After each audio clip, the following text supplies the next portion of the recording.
My name is Lila Arden. I'm 32 years old, and for most of my adult life, my unofficial title in this family has been Walking Vacation Package and Emergency Fund. Not sister, not daughter, not even just Lila. I was the one who made things happen.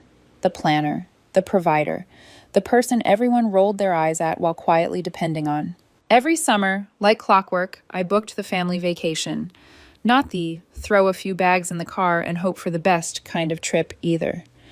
I'm talking rental vans, a big enough Airbnb or lodge, so no one had to fight over who got the couch, activities that wouldn't make my dad complain about his back or his patience, and plenty of kid-friendly options for my two nephews so I wouldn't get suckered into unpaid babysitting all week. I handled the logistics, the reservations, the group chat reminders when no one else seemed capable of reading a calendar.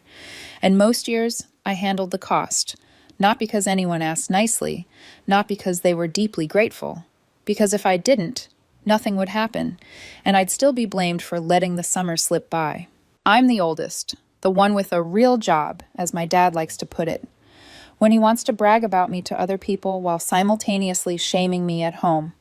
My brothers, Spencer and Darren, like to pretend they're just going through a rough patch. Spencer sells drop-shipped junk online and calls himself an entrepreneur. Darren does part-time gig work and somehow always has time to post 6 Instagram stories a day from the gym, but never seems to have money when the rent is due. Spencer still lives with our parents. Darren floats between girlfriends' apartments like a very charming, very broke nomad. Whenever bills come up, they glance at me with that half-joking, half-expectant look. And for years, I caved. I used to believe it made me a good person. This year was supposed to be special. I found a private lodge in Oregon that looked like something out of a luxury catalog. Lakefront views, fire pits, an outdoor sauna, 10 bedrooms, and a massive kitchen my mom could turn into a bakery explosion. The kind of place that would make even my dad pause and say, wow, before inevitably complaining about the breakfast options. $7,800 for the week. I didn't even blink. I paid it up front, in full, on my credit card. I didn't tell anyone. I told myself it was because I wanted the lodge to be a surprise, that I wanted to see their faces when they realized how nice it was. The truth was uglier. I didn't feel like hearing Spencer ask me to throw in an extra $500 so he could bring a girlfriend he'd known for 3 weeks. I didn't feel like listening to Darren whine about gas money. I wasn't even excited about the trip. I was bracing myself, bracing for the usual drama, the complaints, the muttered comments about how the beds were too firm, or the drive was too long, or the activities were a bit much. But there was a sense of duty dug deep into me, like a muscle memory I couldn't turn off. Holding the whole dysfunctional machine together was just what I did. My boyfriend Lucas had tried to talk me out of it. "You don't have to keep doing this," he'd said one night when I showed him the lodge photos on my laptop. "They're adults, Lee. They can plan their own trip." "They won't," I'd replied, shutting the lid. "And then my mom will cry that we never make time for family anymore, and somehow I'll still be the villain. It's easier this way." He'd given me a look I didn't want to unpack. Easier for them, maybe. Not for you. 2 weeks before the trip, we had a barbecue at my parents' house. Grilled burgers, paper plates, my nephews running around with half-melted popsicles. The kind of day that looks normal from the outside. Mom fussed over the grill. Spencer bragged loudly about some supplier deal he was this close to closing. Darren flexed his arms for his kids, telling them about gains. Lucas couldn't make it. Work emergency. So it was just me, marinating in old rolls. Out of nowhere, my dad pulled me aside near the garage. No preamble, no "how are you?" Just, "come here a second." We stepped away from the noise. The smell of charcoal drifted over. He looked me dead in the eye with that stern, "I'm the head of this household" expression he'd perfected decades ago. "Skip the family vacation," he said. "It's not your place anymore." That was it. No explanation. No follow-up. He turned and walked back toward the patio, calling out something about overcooked burgers, like he hadn't just detonated a grenade and walked away from the blast. I stood there, staring at his back. My mom was laughing with Darren's kids, wiping ketchup off their faces. Spencer was half listening to her while scrolling on his phone. Darren was telling some story about how he almost got scouted at the gym. The scene kept moving, like nothing had happened. I should have been shocked. I wasn't. Deep down, I think I'd always known something like this was coming. They never really saw me as part of the family in the same way. I was the infrastructure, the invisible scaffolding, the one who made everything look stable so they could pretend they were standing on their own. I didn't argue with my dad. I didn't ask what he meant. I didn't tell him I'd already booked the trip or that I'd fronted the entire cost. I grabbed my bag, said a vague goodbye, and drove home in silence. When I got there, I opened my laptop and logged into my bank account. The $7,800 charge glared back at me, a monument to a place I apparently no longer had. My hands didn't shake when I clicked Request Full Refund. The confirmation screen popped up. The money slid back into my account almost instantly. Then I logged into a few other things. The utilities account I'd been quietly paying since their electricity got shut off 3 years ago. The tuition portal for Darren's daughter. The auto payment I'd set up when my mom's car needed new brakes, and the cost snuck up on them. One by one, I froze them, canceled them, closed the tabs. I went to bed early that night. For the first time in years, I didn't wake up with my jaw clenched. By 7 a.m., my phone looked like it had been struck by lightning. 51 missed calls, most from my mom, a few from Spencer. Even Darren, who usually treated the phone like a one-way broadcast device, had left messages about a problem with the Airbnb. But the best part, the part that made something slow and cold settle inside me, was the forwarded email from my mom. Subject line, urgent reservation canceled due to payment failure. I didn't even read the body. I just replied with one sentence. This isn't over. They had no idea how right I was. After I sent that message, this isn't over, I put my phone on silent, dropped it into my gym bag, and left my apartment. No doom scrolling, no replaying voicemails I already knew would be full of panic and blame. There was nothing to clarify. I didn't owe them a speech. I just owed myself follow-through. 2 hours and one long workout later, I came back to a device that looked like it had been hit by a digital hurricane. 51 missed calls, a dozen new voicemails. The family group chat, once cheerfully titled Fam Vibes 2025, had lit up like a burning building. I didn't listen to the voice messages. I opened the chat. It was chaos. Mom, did anyone confirm the lodge? I just got an email about a problem with the payment. Spencer, relax, it's probably a glitch. I'm on it. I'll call them. Darren, wait, whose job was it to pay this year? Mom, I assumed Lila handled it like always. Dad, stop acting like children. Get it sorted. Spencer, calling the place now. I scrolled down. A few minutes later, Spencer. Okay, weird. They say the reservation was canceled because of failed payment? I told them I'm Lila, and there must be a mistake. They locked the account. Some security flag crap. Mom, why would they lock it? Did you give them the right information? Darren, just tried to rebook online under my name to fix this, but the payment didn't go through. Bank is being dumb. What he didn't say, but I knew, was that he'd used the same checking account that had bounced twice in February. A little later, Darren, now they're saying the property is unavailable for the dates and something about blacklisting new bookings. WTF. The private lodge in Oregon was officially gone. They still hadn't connected it to me. I sat on my couch, the group chat flickering on my screen like a storm, and opened my laptop. If I looked at my phone any longer, I might cave out of sheer habit. So I focused on something else, the thing that had been quietly growing in the background of my life for years. The spreadsheet. I'd started it out of pure necessity and maybe a bit of self-preservation. Line by line, I had logged every temporary loan, every can you just cover this one thing that somehow became permanent, every bill I'd paid just this once that turned into a recurring responsibility. I pulled it up. 8 years of data. Mortgage top-ups when my parents fell behind. Car repairs, utility bills, emergency cash transfers, tuition for Darren's daughter, groceries, streaming services, vacation costs. The total at the bottom of the sheet made me lean back in my chair. $181,000. I stared at it. Not in shock. Even that number felt weirdly expected, but in a kind of exhausted validation. Every time they'd acted like I was being dramatic for feeling drained, this was what my brain had been screaming under the surface. $181,000. Not $1 ever paid back. I scrolled, watching years of my life flash by in tidy rows. Spencer loan, Feb 2018, $9,500. Drop shipping boost, no repayment. Darren rent bailout, Aug 2020, $1,200. Landlord threatening eviction. I'll pay you back next month. No repayment. Parents' power bill, Shut-off notice, $600. We'll handle it next time. No repayment. I felt calm. Strangely calm. I opened a new tab. Hulu account, cancel. Netflix, cancel. Amazon Prime, cancel. The family Spotify plan I'd added them all to because it was cheaper this way. Cancel. The cloud storage account that Spencer used to back up his business files, paid with my card. Cancel. Every subscription they used, without thinking, was tethered to me. Every little comfort they treated as a given had my name hiding on the invoice, and one by one, I shut them off. My phone buzzed again on the table. I ignored it. Next, I logged into the utility company website. 3 years ago, when my parents' electricity had been shut off, I'd transferred the account into my name just for now, so I could get the lights back on. I'd been paying it ever since. Click. Remove my card. Set the account to paper billing at their address. Tuition portal for Darren's daughter. Switched off autopay. The auto payment on my mom's car repair that I'd set up so she wouldn't get stranded on the way to work.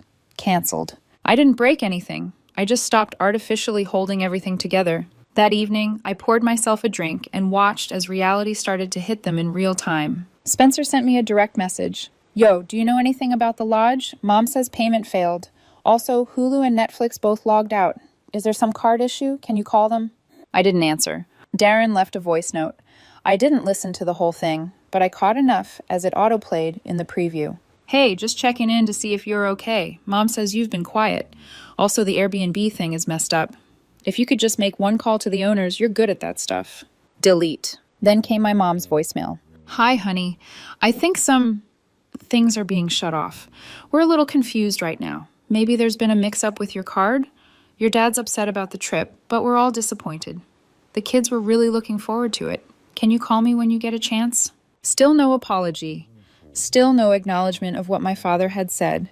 Just confusion that the machine had stopped working, as if the system itself had malfunctioned, not the people who'd built their lives on my back. I didn't call. Instead, I opened another tab and typed in Reykjavik flights. I'd always wanted to go to Iceland. The idea had lived quietly in the back of my mind for years. Northern lights, geothermal spas, black sand beaches. A place that looked nothing like my life. Same week as the family lodge was supposed to happen. Direct flight, booked. I picked a small but beautiful hotel, added a Blue Lagoon visit, then hovered over the Add Experience section for a long time before clicking on a glacier helicopter tour.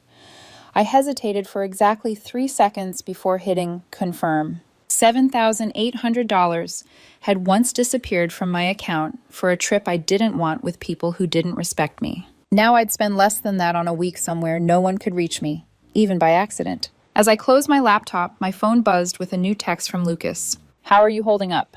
I thought about lying, about saying I was fine, that it was just family drama, that it would blow over. Instead, I typed, I canceled the whole thing, refunded the lodge, turned off everything I was paying for. They're freaking out. I booked Iceland instead.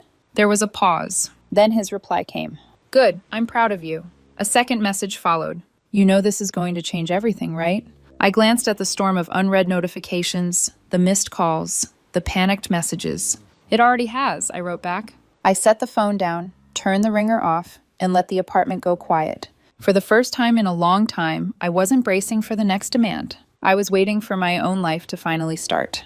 The first week without me holding the family's strings together felt eerily quiet, like the moment after a storm siren sounds, but before the tornado hits.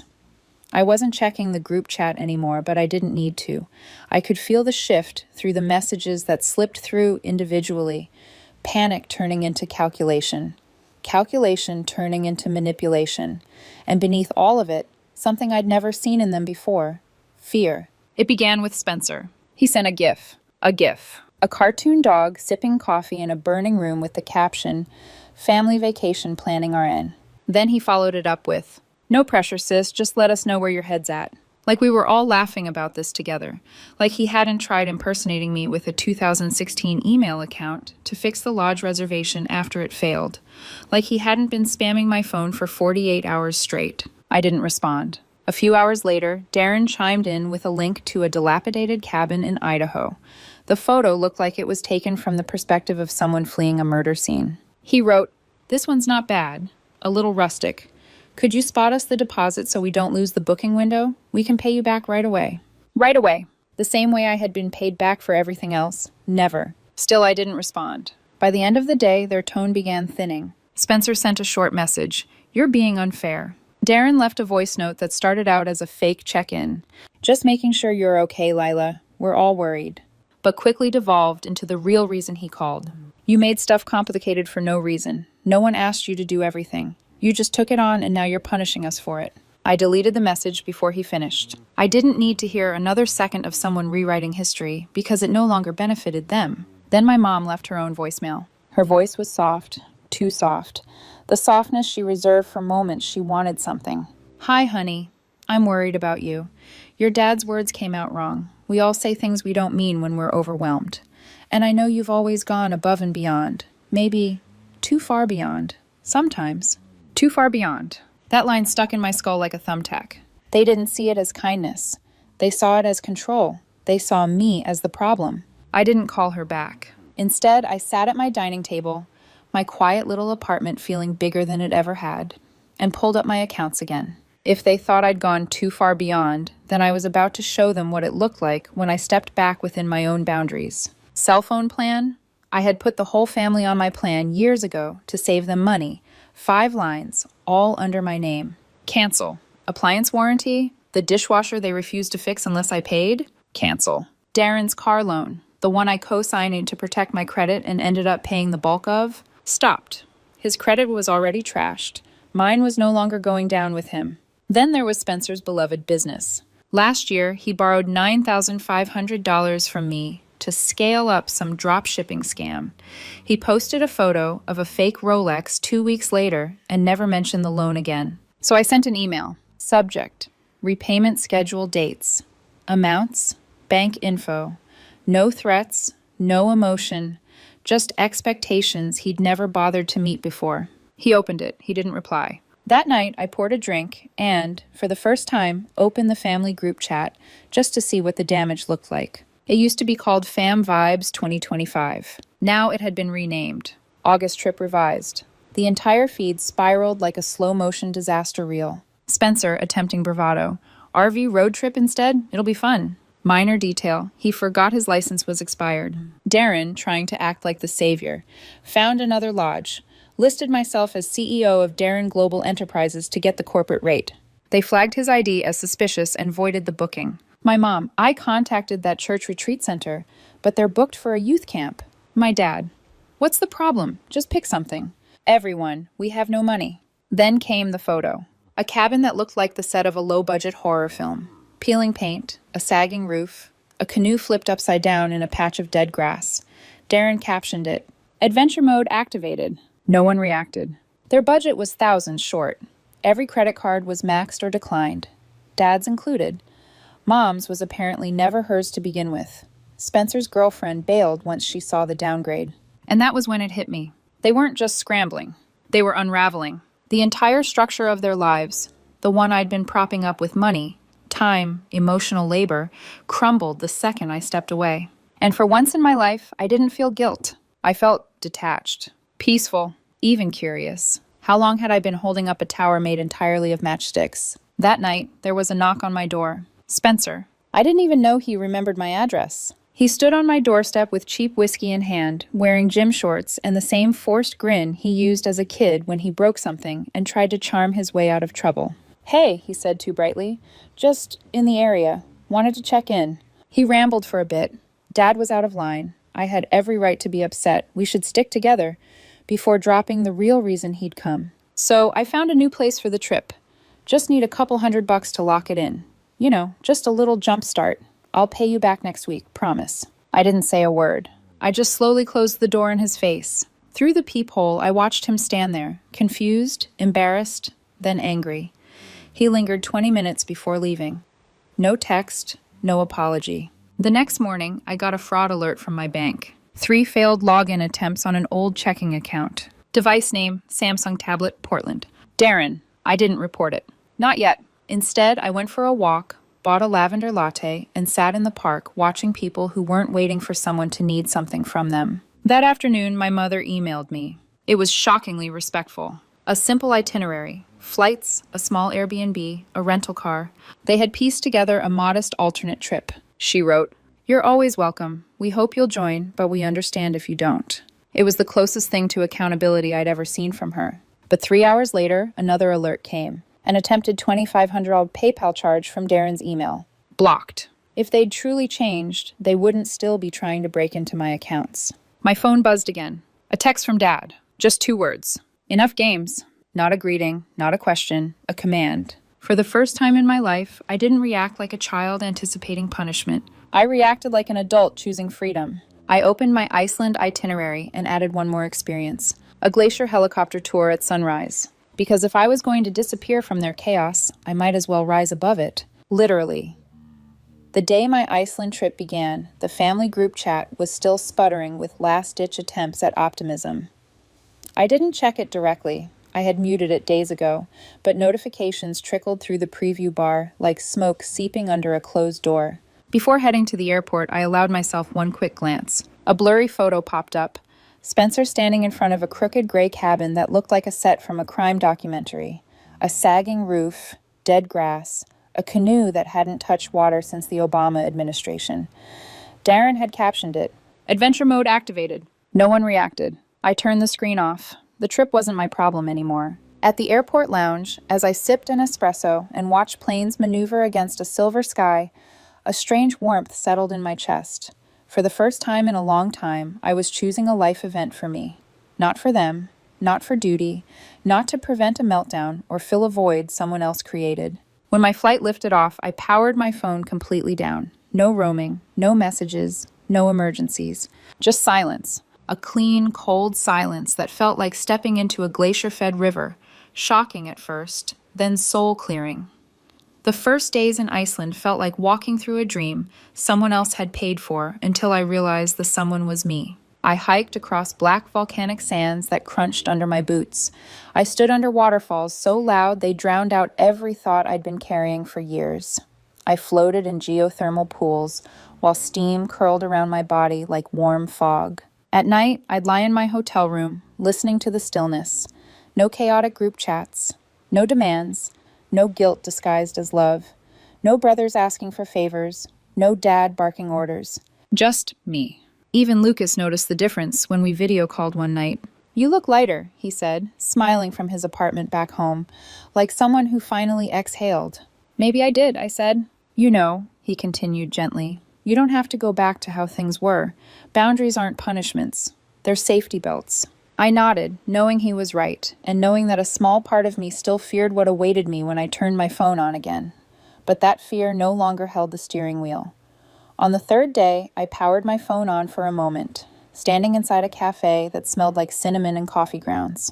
15 new emails. Not from work, not from friends. From my family. The unraveling had officially begun. Email 1-3, Spencer sarcasm dripping through every line. "Hey, sis, loving the rustic vibe of this cabin. Really on brand. Didn't realize you were going full witness protection this week. Anyway, when you're done soul searching, maybe you can tell us how to fix this." Email 47, Mom. One long guilt ribbon broken into multiple messages. "The kids miss you. We could have worked through this. You know your father doesn't always think before he speaks. You've always taken things too personally." Email 810, Airbnb host, forwarded by Spencer. Their payment had been flagged as potentially fraudulent since Darren used an unverifiable identity. Their booking was canceled. No refund.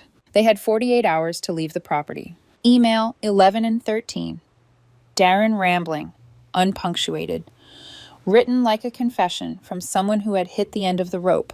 He admitted to the PayPal attempt, admitted to trying to log into my bank account, admitted he panicked and didn't know how else to handle things, admitted the vacation was a disaster, admitted Dad hadn't spoken to anyone in 2 days. But the last line got me. "I didn't know how much you did until everything fell apart. I'm sorry. Can you tell me what to do?" My fingers hovered over the keyboard. For a moment, just a moment, I felt that old instinct rise. Fix it. Make it better. Rescue them. Be the good daughter. Be the dependable sister. Be the foundation because no one else knew how. Then I remembered the garage, my father's voice. "It's not your place anymore." 15 years of sacrifice dismissed like a burned burger at a barbecue. I closed the laptop. No reply. The contrast between our trips couldn't have been more symbolic if the universe had storyboarded it. Them. A collapsing trip in a tiny shack, money drained, bookings canceled, everyone blaming each other, kids bored, mom exhausted, Spencer bitter, Darren spiraling, Dad silent like the whole mess offended him personally. Me, waking up before dawn to board a helicopter that skimmed across glacier fields, glowing blue beneath the morning light. The pilot narrated in a calm voice. Some people come here to find silence, some to find themselves. I stared at the vast ice stretching in every direction. Maybe I was here for both. The helicopter landed on a ridge that looked untouched by anything but wind. The air was razor clean, so pure it almost hurt. That's when it hit me. This was the first vacation of my life where I didn't have to plan anything for someone else, didn't have to accommodate, anticipate, cushion, soothe, or pay for anyone's comfort. I wasn't a provider. I wasn't a scapegoat. I wasn't the backbone. I was just Lila, a woman standing on ancient ice, breathing like she had never breathed properly before. 2 days before I flew home, another email from Darren landed. Short this time. No refund. We're leaving early. Dad's furious. Mom's crying. Spencer's broke. I get it now. Take care. No request for money, no guilt trip, just recognition. But recognition isn't redemption, and it isn't obligation. I closed the email. Went to dinner. Ordered a glass of red wine. Watched the northern lights ripple green and violet across the night sky. I wasn't thinking about them. For once in my life, there was no space for their chaos inside me. I was full. Full of breath. Full of quiet. Full of myself. When my plane touched down in New York, the city was exactly as I'd left it. Loud, bright, alive. But I wasn't the same woman who'd boarded the flight a week earlier. If anything, I felt like I'd shed a skin I never realized I'd been wearing. Something heavy, something inherited. I didn't tell anyone I was back. No text to my mom. No mandatory check-in to reassure a family that only ever worried when I stopped being useful. No landed safe in the group chat. I just slipped into a cab and watched the skyline blur past the window. For the first time, home felt like a place I was returning to, not escaping from. The first week back was the quietest of my adult life. I didn't check the group chat, didn't open emails, didn't look at missed calls. I cooked simple meals, read books I'd abandoned years ago, walked through neighborhoods where no one knew my name, went to bed early and woke up without alarms, guilt, or the crushing sense I'd forgotten to do something for someone else. Here's the surprising part. I didn't miss them. Not even a little. There was no ache, no longing, no phantom responsibility tugging at my conscience. Just space. Space I filled with myself. On the 8th day home, a letter arrived in my mailbox. Actual paper, no return address. My instinct told me to throw it away. Instead, I opened it. Inside was a single photograph. My entire family stood clustered outside the tiny gray cabin they'd ended up renting. The nephews squinted into the sun. My mom's smile looked stretched thin. Spencer held a fishing rod like a prop, and Darren wore sunglasses more expensive than his moral compass. On the back, taped with a yellow sticky note, were 4 handwritten words in my father's unmistakable blocky handwriting. We figured it out. I stared at the photo, not because it hurt, but because it didn't. I put it on the counter, not to display it, just to let it sit there. A relic from a life I no longer belonged to. Later that night, I slid it into a drawer, not thrown away, not sentimental, just archived. Like a chapter that deserved to be acknowledged, not repeated. A few days later, I got an email from my mother. Short, plain. Hi, honey. Heard you're back. Hope you're well. We've been talking about getting a second job to cover things without putting it on you. It's not your place anymore. For a moment, everything in me went still. Not your place anymore. The same words my father used to cut me out, but this time, reframed. Not as a punishment, not as rejection, but as acceptance. For the first time in my life, my mother acknowledged that the weight I carried was never meant to be mine. That was something. Not forgiveness, not reconciliation, just awareness. And sometimes, awareness is enough. The next day, my banking app pinged with a notification. Incoming transfer, $250. From Darren. Memo. Starting small, no hard feelings. I get it now. It wasn't even a dent in what he owed me, but it was real. A gesture without manipulation attached. I sat with it for a while. Then I closed the app. No reply. No commentary. I wasn't stepping back into that role. but I wasn't closing the door on his small attempt to grow either. Life hadn't given me many moments where my family acted like adults. This was the closest I'd seen. A month later, another envelope arrived. This one was unmistakably a wedding invitation. Cream cardstock, gold lettering. Spencer. I almost laughed. The idea of attending felt absurd, but inside the envelope was a handwritten note. 3 lines. If you show up, we'll know it meant something. If you don't, we'll know that too. Either way, thanks for everything you did.